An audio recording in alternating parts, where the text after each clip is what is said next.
السلام علیکم ورحمۃ اللہ نحمدہ ونصلی علی رسولہ الکریم اما بعد فاعوذ باللہ من الشیطان الرجیم بسم اللہ الرحمن الرحیم رب اشرح لی صدری ویسرنی امری واحلل عقدۃ من لسانی یفقہوا قولی۔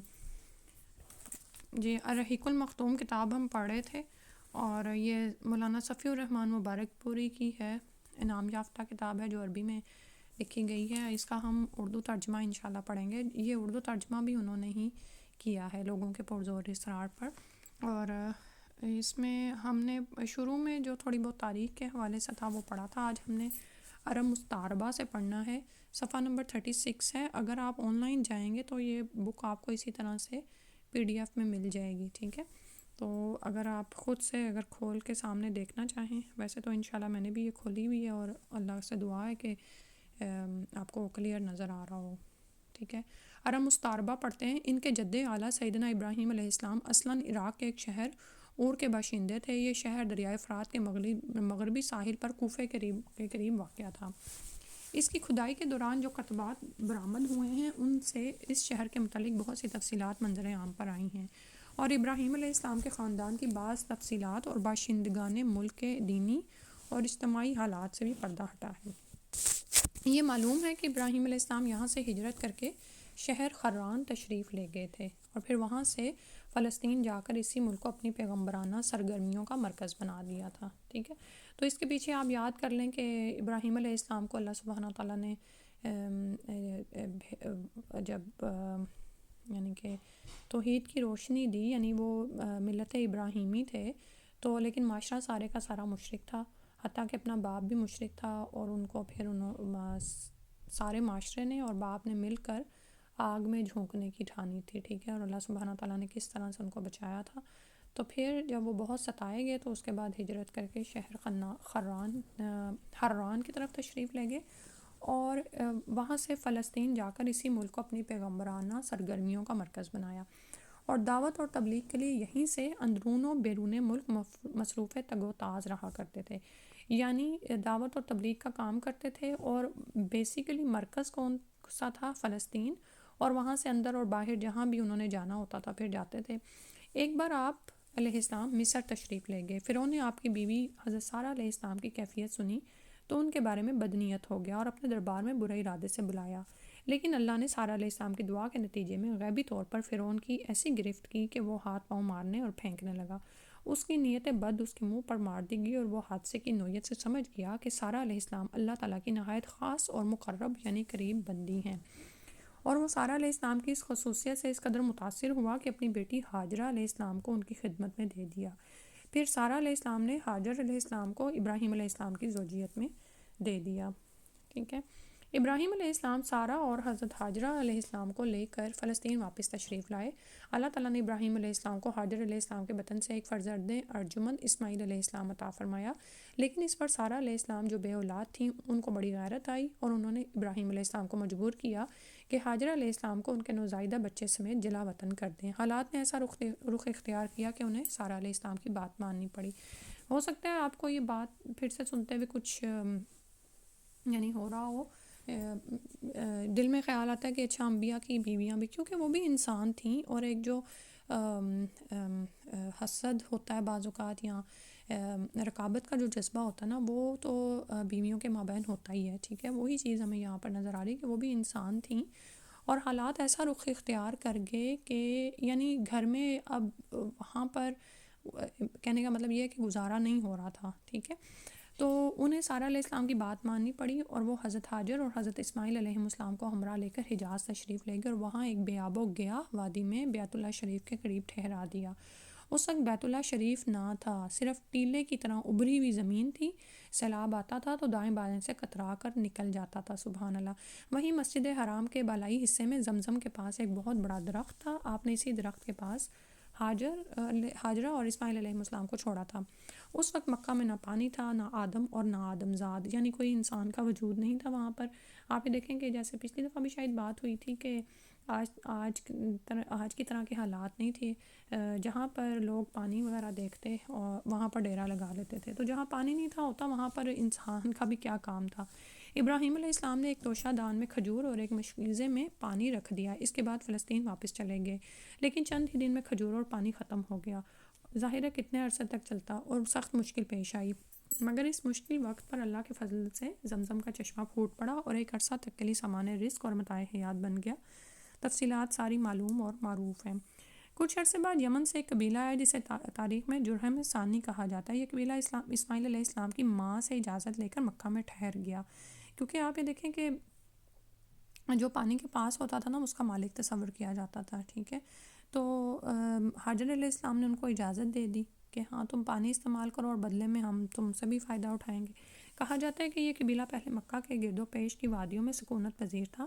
صحیح بخاری میں اتنی صراحت موجود ہے کہ رہائش کی غرض سے یہ لوگ مکہ میں اسماعیل علیہ السلام کی آمد کے بعد اور ان کے جوان ہونے سے پہلے وارد ہوئے تھے، لیکن اس وادی سے ان کا گزر اس سے پہلے بھی ہوا کرتا تھا۔ ابراہیم علیہ السلام اپنے متروکات کی نگہداشت کے لیے وقتاً فوقتاً مکہ تشریف لایا کرتے تھے، لیکن یہ معلوم نہ ہو سکا کہ اس طرح ان کی آمد کتنی بار ہوئی۔ البتہ تاریخی مآخذ میں 4 بار ان کی آمد کا تفصیل محفوظ ہے، جو یہ ہے۔ اچھا، اس سے پہلے اوپر جو بات ابھی آئی نا جرہم قبیلے کے بارے میں، وہ دیکھیں کہ اس سے پہلے بھی وہ اس وادی سے گزرتے تھے، لیکن چونکہ پہلے پانی نہیں تھا تو وہ وہاں نہیں رکے، لیکن جب زمزم ظاہر ہوا تو پھر وہ حاجر علیہ السلام کی اجازت سے وہاں پر سکونت پذیر ہو گئے۔ اچھا، اب ابراہیم علیہ السلام کا اس وادی میں آنا جو 4 دفعہ ہمیں پتہ چلا کہ محفوظ ہے، قرآن مجید میں بیان کیا گیا ہے کہ اللہ تعالیٰ نے ابراہیم علیہ السلام کو خواب میں دکھلایا کہ وہ اپنے صاحبزادے اسماعیل علیہ السلام کو ذبح کریں۔ یہ خواب ایک طرح کا حکم الہی تھا، کیونکہ یہ پیغمبر کو آیا تھا، اور باپ بیٹے دونوں اس حکم الہی کی تعمیل کے لیے تیار ہو گئے، اور جب دونوں نے سر تسلیم خم کر دیا اور باپ نے بیٹے کو پیشانی کے بل لٹا دیا تو اللہ نے پکارا، اے ابراہیم علیہ السلام، تم نے خواب کو سچ کر دکھایا، ہم نیکوکاروں کی اسی طرح بدلہ دیتے ہیں۔ یقیناً یہ ایک کھلی ہوئی آزمائش تھی اور اللہ نے انہیں فدیے میں ایک عظیم ذبیحہ عطا فرما دیا۔ مجموعہ بائبل کی کتاب پیدائش میں مذکور ہے کہ اسماعیل علیہ السلام اسحاق علیہ السلام سے 13 سال بڑے تھے، اور قرآن کا سیاق بتلاتا ہے کہ یہ واقعہ اسحاق علیہ السلام کی پیدائش سے پہلے پیش آیا تھا، کیونکہ پورا واقعہ بیان کر چکنے کے بعد اسحاق علیہ السلام کی پیدائش کی بشارت کا ذکر ہے، ٹھیک ہے۔ تو آپ یہ دیکھیں کہ ان کی اپنی کتابوں میں یعنی کہ باوجود اس کے کہ بہت بدلنے کے بھی یہ مذکور ہے کہ اسماعیل علیہ السلام ہی بڑے تھے، کیونکہ جب وہ اسحاق علیہ السلام کو بڑے اور اس طرح ثابت کرتے ہیں تو نعوذ باللہ ان کو ہی ذبیحہ ثابت کرنے پر تل جاتے ہیں، اور نبی صلی اللہ علیہ وسلم کو پھر وہ رسول نہیں مانتے نا۔ اس واقعے سے ثابت ہوتا ہے کہ اسماعیل علیہ السلام کے جوان ہونے سے پہلے کم از کم ایک بار ابراہیم علیہ السلام نے مکہ کا سفر ضرور کیا تھا۔ بقیہ 3 سفروں کی تفصیل صحیح بخاری کی ایک طویل روایت میں ہے جو ابن عباس رضی اللہ عنہ سے مرفوعاً مروی ہے۔ اس کا خلاصہ یہ ہے، اسماعیل علیہ السلام جب جوان ہو گئے، جرہم سے عربی سیکھ لی اور ان کی نگاہوں میں جچنے لگے تو ان لوگوں نے اپنے خاندان کی ایک خاتون سے آپ علیہ السلام کی شادی کر دی۔ اسی دوران ہاجرہ کا انتقال ہو گیا علیہ السلام۔ ادھر ابراہیم علیہ السلام کو خیال ہوا کہ اپنا ترکہ دیکھنا چاہیے، یعنی جو چھوڑا بچے اہل اولاد چھوڑ کے آئے تھے اس کو تو دیکھیں جا کے، چنانچہ وہ مکہ تشریف لے گئے، لیکن اسماعیل علیہ السلام سے ملاقات نہ ہوئی۔ بہو سے حالات دریافت کیے، اس نے تنگ دستی کی شکایت کی۔ آپ علیہ السلام نے وصیت کی کہ اسماعیل علیہ السلام آئیں تو کہنا اپنے دروازے کی چوکھٹ بدل دیں۔ اس وصیت کا مطلب اسماعیل علیہ السلام سمجھ گئے، بیوی کو طلاق دے دی اور ایک دوسری عورت سے شادی کر لی جو جرہم کے سردار مداد بن عمر کی صاحبزادی تھیں۔ سبحان اللہ، آپ یہ دیکھیں کہ باپ اور بیٹے کے مابین کس طرح کی وہ ایک باؤنڈنگ تھی کہ باوجود اس کے کہ ابراہیم علیہ السلام بیٹے کے پاس موجود نہیں ہیں، اور اس میں ہاجرہ علیہ السلام کی تربیت کا بھی بہت اہم کردار ہے، ٹھیک ہے۔ اور پھر یہ کہ ابراہیم علیہ السلام کا اپنے بیٹے کے لیے فکر بھی سمجھ آتا ہے، اور وہ جب آئے ہیں اور جب بہو نے ناشکری کی ہے، تنگ دستی کی شکایت کی ہے، تو انہوں نے یہ نہیں کہا کہ اچھا وہ کماتا نہیں ہے یا یہ کہ میں تم لوگوں کی مدد کر دوں، بلکہ سمجھ گئے کہ عورت کی طبیعت میں ناشکری ہے اور یہ بیٹے کے ساتھ چلے گی نہیں، ٹھیک ہے۔ تو بیٹے کو وصیت کر دی کہ چوکھٹ بدل دیں، اس کا مطلب یہ تھا کہ یعنی اپنی زوج کو بدل دیں، سبحان اللہ۔ اس دوسری شادی کے بعد ایک بار پھر ابراہیم علیہ السلام مکہ تشریف لے گئے، مگر اس دفعہ بھی اسماعیل علیہ السلام سے ملاقات نہ ہوئی۔ بہو سے احوال دریافت کیے تو اس نے اللہ کی حمد و ثنا کی، سبحان اللہ۔ آپ علیہ السلام نے وصیت کی کہ اسماعیل علیہ السلام اپنے دروازے کی چوکھٹ برقرار رکھیں اور فلسطین واپس ہو گئے، ٹھیک ہے. تو اور اس میں ہم عورتوں کے لیے سیکھنے کی بہت ساری باتیں ہیں. بعض اوقات یہ دیکھیں کہ اس طرح کے حالات ہمیں بھی پیش آتے ہیں. یعنی میں اس کو جلدی اس واقعے کو پڑھ گئی ہوں، لیکن اگر ہم ایک ایک کر کے اس سارے واقعے پر غور کریں، بعض اوقات ہمارا خامند ہمیں کسی ایسی جگہ پر چھوڑ دیتے ہیں جہاں پر یعنی کہ بظاہر تو ساری نعمتیں موجود ہوتی ہیں، لیکن یہ کہ وہ ہمیں چھوڑ گیا ہے اور ہم تنہا ہیں، ہمیں اب اکیلے بچے کی پرورش کرنی پڑی ہے، تربیت کرنی پڑ رہی ہے. اور ہم دیکھتے ہیں کہ چند کھجوروں اور پانی کے ساتھ حاجر علیہ السلام کو چھوڑا ہے.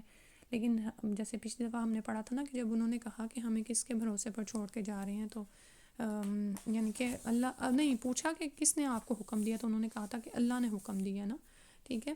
تو اللہ کے حکم پر انہوں نے سر تسلیم خم کر دیا اور اس کے بعد کبھی شکایت نہیں کی. ٹھیک ہے. حتیٰ کہ جب وہ آئے ہیں اور کعبہ کی تعمیر کر رہے ہیں بیٹے کے ساتھ مل کر، اس واقعے میں بھی ہم دیکھتے ہیں کہ بیٹے کو باپ سے کوئی شکایت نہیں ہے. ٹھیک ہے. ادروائز مائیں اس طرح کے موقع پر کیا کرتی ہیں کہ بیٹے کو اپنے ساتھ کر لیتی ہیں، اور کہ ہاں آپ تمہارا باپ تمہیں بچپن میں ہی چھوڑ گیا تھا اور اس نے تمہارا ذرا خیال نہیں کیا، اور میں ہی ہوں جس نے تمہاری ساری تربیت کی ہے. یہ اس طرح کی باتیں ہمارے معاشرے میں بہت عام ہیں. اور بعض اوقات کیا ہوتا ہے کہ اگر کوئی عورت خود سے صبر کرنا چاہ بھی رہی ہوتی ہے اور اس کو پتہ ہوتا ہے گھر کے حالات کا کہ کن حالات میں وہ نکلی ہے اور کن حالات میں اس کو اللہ سبحانہ وتعالیٰ نے وہاں پر اس جگہ پر پہنچا دی ہے، تو لیکن ارد گرد کے لوگ چین نہیں لینے دیتے. خاندان والے ہی یا اپنے ہی عورت کے گھر والے شروع ہو جاتے ہیں کہ تمہارے خامد کو تمہارا خیال نہیں ہے اور تمہیں اتنی دور کہیں بسا آیا ہے اور خود وہ یہاں پر ہے، یا اس طرح کی بہت ساری باتیں معاشرے میں عام ہوتی ہیں نا. تو سبحان اللہ. اب یہاں پر حاجر علیہ السلام کی یعنی ہمیں ان کی شخصیت میں ایمان نظر آتا ہے نا. سبحان اللہ. انبیاء کی نبی کی بیوی ہیں اور کیسی صابر اور شاکر، اور پھر جیسے انہوں نے بیٹے کی تربیت کی، اسی طرح ابراہیم علیہ السلام آئے ہیں اور انہوں نے کعبہ کی تعمیر کرتے ہوئے اسماعیل علیہ السلام بھی ان کے ساتھ لگے ہوئے ہیں، ان کی مدد کر رہے ہیں بھرپور طریقے سے. تو یہ سب ایسی باتیں ہیں کہ اس میں ہمارے لیے سیکھنے کی بہت سی باتیں ہیں. ٹھیک ہے. کہ بعض اوقات ہمارے پاس بے شمار نعمتیں ہوتی ہیں لیکن ان پر ہماری نظر نہیں جاتی، اور جو ہمارے پاس نہیں ہوتا یا اللہ کی قدرت سے ہمیں اس سے محروم رکھا جاتا ہے تاکہ ہم کچھ سیکھیں. ہمیں کسی ایسے علاقے میں پہنچا دیا جاتا ہے جہاں پر ہم سے ہمارے رشتہ دار تو چھوٹ جاتے ہیں، ہمارے ماں باپ وہاں پر نہیں ہیں، یا اور ایسی کوئی باتیں ہو سکتی ہیں. لیکن دوسری طرف ہمیں اللہ سبحانہ تعالیٰ نے بہت نعمتوں میں رکھا ہوتا ہے، اور اللہ تعالیٰ چاہ رہے ہوتے ہیں کہ انسان کی تربیت ہو جائے اور اللہ سبحانہ تعالیٰ اس کو اپنے کام کے لیے چن لیں، اپنے کام کے لیے خالص کر لیں. لیکن ہم بعض اوقات ناشکری میں اللہ کی حکمت کو ہی نہیں سمجھ پاتے. یہ نہیں سمجھ پاتے کہ اللہ تعالیٰ نے ہمیں وہاں پر کیوں اتارا ہے یا وہاں پر ہم کیوں پہنچ گئے ہیں. بعض اوقات کچھ لڑکیوں کی شادی کچھ ایسی جگہوں پر ہو جاتی ہے کہ بظاہر دیکھنے میں تھوڑی تنگی ترشی آتی ہے، لیکن ڈیپ ڈاؤن جو بے شمار نعمتیں ہوتی ہیں جو لڑکی کو اپنے گھر میں میسر نہیں ہوتی، تو لیکن ناشکری کی حد ہے کہ وہ اس عورت کی نظر اس پر نہیں جاتی. ٹھیک ہے. اللہ سبحانہ تعالیٰ ہمارے حال پر رحم فرما دے اور ہمیں بھی جو وہ نعمتیں ان ڈسگائز ہے نا جو پردوں میں چھپی ہوئی ہیں اور ہمیں نظر نہیں آتی، ہمیں وہ نظر آئیں اور ہم ان کا شکر ادا کرنے والے بن جائیں. ٹھیک ہے. اور بعض اوقات تو یہ کہ نعمتیں سامنے بکھری ہوئی ہوتی ہیں لیکن شکر کی اپروچ نہیں ہوتی. یعنی بعض اوقات آپ یہ دیکھیں کہ یہ ناشکری بھی ایک عادت میں ایک عادت کی طرح ہوتی ہے جو ہماری عام روزمرہ زندگی میں ہماری باتوں میں ہمارے عمل سے ہمارے رویے سے چھلک رہی ہوتی ہے. ٹھیک ہے. تو اب یہاں پر یہ دیکھیں کہ ابراہیم علیہ السلام کا ایک اور کردار بھی نظر آ رہا ہے کہ بیٹے کی شادی کے بعد بھی وہ اس سے غافل نہیں ہے. اور تو پھر اس طرح جب وہ بیٹے سے غافل نہیں ہے تو اسی طرح سے اگر ہماری بیٹی کی شادی ہو جاتی ہے تو اس سے بھی غافل نہیں ہونا. یعنی ہمیں یہ چیک کرتے رہنا چاہیے کہ ان کے دین ایمان کی کیا کیفیت ہے، وہ کس حال میں ہیں. ٹھیک ہے. یعنی کہ میں اب یہاں پر جیسے ہم دیکھتے ہیں کہ بہو سے حالات دریافت کی اور وہ کہہ رہی ہے کہ ناشکری کی شکایت اس نے کی ہے نا ایک طرح سے، تو پھر انہوں نے کہا کہ چوکھٹ بدل دو. ٹھیک ہے. تو اللہ سبحانہ تعالیٰ ہمیں اس سے بھی سیکھنے کی توفیق عطا فرما دے. آمین.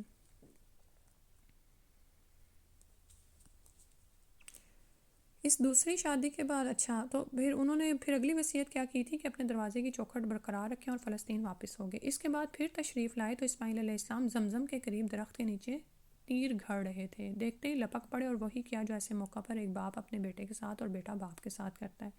یہ ملاقات اتنے طویل عرصے کے بعد ہوئی تھی کہ ایک نرم دل اور شفیق باپ اپنے بیٹے سے اور ایک اطاعت شعار بیٹا اپنے باپ سے بمشکل ہی اتنی لمبی جدائی برداشت کر سکتا ہے۔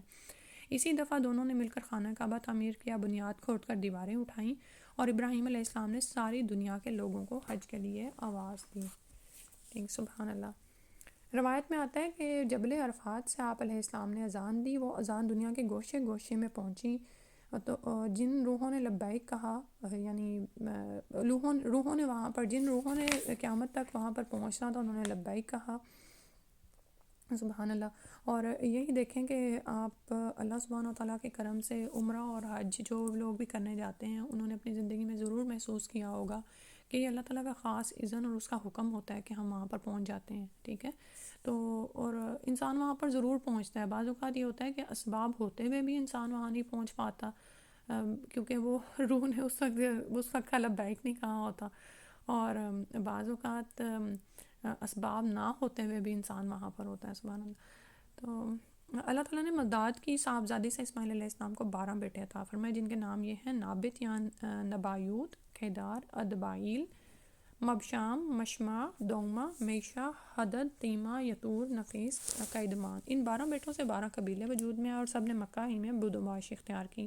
ان کی معیشت کا دار و مدار زیادہ تر یمن اور مصر و شام کی تجارت پر تھا۔ بعد میں یہ قبائل جزیرۃ العرب کے مختلف اطراف میں بلکہ بیرون عرب بھی پھیل گئے، اور ان کے حالات زمانے کی دبیز تاریکیوں میں دب کر رہ گئے، یعنی زمانہ گزرتا چلا گیا اور گہری تاریکیوں میں وہ دب کر رہ گئے۔ صرف نابت کی اور کیدار کی اولاد اس گمنامی سے مستثنیٰ ہیں، یعنی ان کی اولادیں اور ان کی نسلیں آگے ہمیں پتہ چلتی ہیں تاریخ سے۔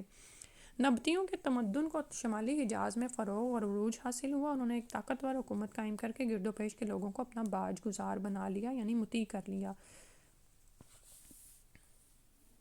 بطران کا دارالحکومت تھا، کسی کو ان کے مقابلے کی تاب نہ تھی۔ پھر رومیوں کا دور آیا اور انہوں نے نبطیوں کو قصہ پارینہ بنا دیا۔ مولانا سید سلیمان ندوی رحمۃ اللہ نے ایک دلچسپ بحث اور گہری تحقیق کے بعد ثابت کیا ہے کہ آل غسان اور انصار یعنی اوس و خزرج قحطانی عرب نہ تھے، بلکہ اس علاقے میں نابت بن اسماعیل کی جو نسل بچی کچھ رہ گئی تھی وہی تھے۔ کیدار بن اسماعیل علیہ السلام کی نسل مکہ ہی میں پھلتی پھولتی رہی، یہاں تک کہ عدنان اور پھر ان کے بیٹے معد کا زمانہ آ گیا۔ عدنانی عرب کا سلسلہ نسب صحیح طور پر یہیں تک محفوظ ہے، ٹھیک ہے۔ عدنان نبی صلی اللہ علیہ وسلم کے سلسلہ نسب میں 21ویں پشت پر پڑھتے ہیں۔ بعض روایتوں میں بیان کیا گیا ہے کہ آپ صلی اللہ علیہ وسلم جب اپنا سلسلہ نسب ذکر فرماتے تو عدنان پر پہنچ کر رک جاتے اور آگے نہ بڑھتے۔ فرماتے کہ ماہرین انساب غلط کہتے ہیں، مگر علماء کی ایک جماعت کا خیال ہے کہ عدنان سے آگے بھی نسب بیان کیا جا سکتا ہے۔ انہوں نے اس روایت کو ضعیف قرار دیا ہے۔ ان کی تحقیق کے مطابق عدنان اور ابراہیم علیہ السلام کے درمیان 40 پشتیں ہیں، یعنی پھر آخر کار ان کا سلسلہ اسماعیل علیہ السلام تک جڑ جاتا ہے۔ بہرحال معد کے بیٹے نزار سے، جن کے متعلق کہا جاتا ہے کہ ان کے علاوہ معد کی کوئی اولاد نہ تھی، کئی خاندان وجود میں آئے۔ در حقیقت نزار کے 4 بیٹے تھے اور ہر بیٹا ایک بڑے قبیلے کی بنیاد ثابت ہوا۔ چاروں کے نام یہ ہیں: ایاد، انمار، ربیہ اور مدر۔ ان میں سے مؤخرت ذکر 2 قبیلوں کی شاخیں اور شاخوں کی شاخیں بہت زیادہ ہوئیں، کیونکہ آپ ربیہ اور مدر کے نام نا بعد میں بھی جب ہم بخاری میں کچھ احادیث پڑھتے ہیں اس میں بھی آتے ہیں۔ چنانچہ ربیہ سے اسد بن ربیہ، انزا، عبدالقیس، وائل، بکر، تغلب اور بنو حنیفہ وغیرہ وجود میں آئے۔ مدر کی اولاد 2 بڑے قبیلوں میں تقسیم ہوئی: قیس اعلان بن مدر اور الیاس بن مدر۔ یہ قیس اعلان سے بنو سلیم، بنو حوازن، بنو غطفان، غطفان سے ابس، ذبیان، اشجع اور غنی بن عاصرو کے قبائل وجود میں آئے۔ اب یہ ان میں سے بنو غطفان اور یہ بنو حوازن آپ جانتے ہیں، یہ جو فتح مکہ کے بعد جو جنگ ہوئی ہے، میرے ذہن سے ایک دم سے نام نکل گیا، اس میں یہ سارے قبائل جو تھے یہ چڑھ آئے تھے مکہ پر نا، انہوں نے ایک آخری کوشش کی تھی، تو ان میں ان قبائل کے نام آتے ہیں۔ الیاس بن مدر سے تمیم بن مرہ، حذیل بن مدرکہ، بنو اسد بن خزیمہ اور کنانہ بن خزیمہ کے قبائل وجود میں آئے۔ پھر کنانہ سے قریش کا قبیلہ وجود میں آیا۔ یہ قبیلہ فہر بن مالک بن نضر بن کنانہ کی اولاد ہے۔ پھر قریش بھی مختلف شاخوں میں تقسیم ہوئے۔ مشہور قریشی شاخوں کے نام یہ ہیں: جمحہ، سہم، عدی، مخزوم، تیم، زہرہ اور قصی بن کلاب کے خاندان، یعنی عبد الدار اور اسد بن عبد العزیٰ اور عبد مناف، یہ تینوں قصی کے بیٹے تھے۔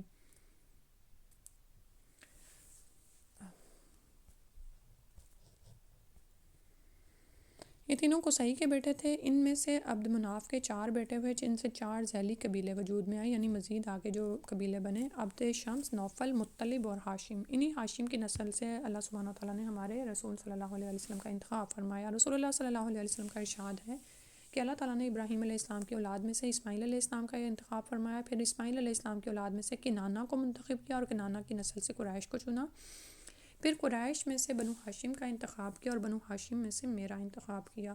ابن عباس رضی اللہ عنہ کا بیان ہے کہ رسول اللہ صلی اللہ علیہ وسلم نے فرمایا، اللہ تعالیٰ نے خلق کی تخلیق فرمائی تو مجھے سب سے اچھے گروہ میں بنایا، پھر ان کے بھی 2 گروہ میں سے زیادہ اچھے گروہ کے اندر رکھا، پھر قبائل کو چنا تو مجھے سب سے اچھے قبیلے کے اندر بنایا، پھر گھرانوں کو چنا، مجھے سب سے اچھے گھرانے میں بنایا، لہٰذا میں اپنی ذات کے اعتبار سے بھی سب سے اچھا ہوں اور اپنے گھرانے کے اعتبار سے بھی سب سے بہتر ہوں. سبحان اللہ. بہرحال عدنان کی نسل جب زیادہ بڑھ گئی تو چارے پانی کی تلاش میں اپنے مختلف اطراف میں بکھر گئی. چنانچہ قبیلہ عبد القیس نے بکر بن وائل کی کئی شاخوں نے اور بنو تمیم کے خاندانوں نے بحرین کا رخ کیا اور اسی علاقے میں جا بسے. بنو حنیفہ بن صعب بن علی بن بکر نے یمامہ کا رخ کیا اور اس کے مرکز حجر میں سکونت پذیر ہو گئے. بکر بن وائل کی بقیہ شاخوں نے یمامہ سے لے کر بحران، ساحل کاظمہ، خلیج، سواد عراق، ابواللہ اور ہیت تک کے علاقوں میں بود و باش اختیار کی. بنو تغلب جزیرہ فراتیہ میں اقامت گزین ہوئے، البتہ ان کی بعض شاخوں نے بنو بکر کے ساتھ سکونت اختیار کی. بنو تمیم نے بادیہ بصرہ کو اپنا وطن بنایا. بنو سلیم نے مدینہ کے قریب ڈیرے ڈالے. ان کا مسکن وادی قرا سے شروع ہو کر خیبر اور مدینہ کے مشرق سے گزرتا ہوا حرہ بنو سلیم سے متصل 2 پہاڑوں تک منتہی ہوتا تھا. بنو ثقیف نے طائف کو وطن بنا لیا اور بنو حوازن نے مکہ کے مشرق میں وادی اوتاس کے گرد و پیش ڈیرے ڈالے. ان کا مسکن مکہ، بصرہ، شاہراہ پر واقع تھا. بنو اسد تیماء کے مشرق اور کوفہ کے مغرب میں خیمہ زن ہوئے. ان کے اور تیماء کے درمیان بنو تئی کا ایک خاندان بہتر آباد تھا. بنو اسد کی آبادی اور کوفے کے درمیان 5 دن کی مسافت تھی. بنو زیبان تیماء کے قریب حوران کے اطراف میں آباد ہوئے.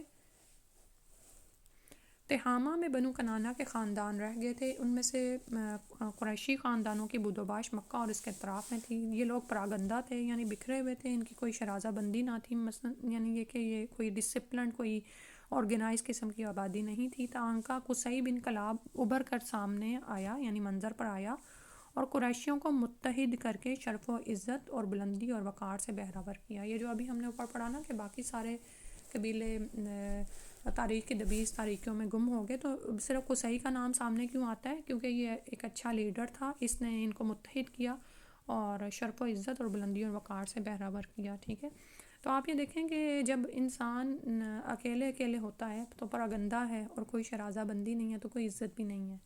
ٹھیک ہے، آج یہیں تک پڑھتے ہیں. اگلی دفعہ انشاءاللہ ہم یہ نقشہ دیکھیں گے اور اس میں یہ سارے جو آ رہے ہیں نا، ان کو ایک دفعہ پڑھ لیں گے، پھر انشاءاللہ آگے چلیں گے. سبحانک اللہم و بحمدک، اشہد ان لا الہ الا انت، استغفرک و اتوب الیک. السلام علیکم و رحمۃ اللہ.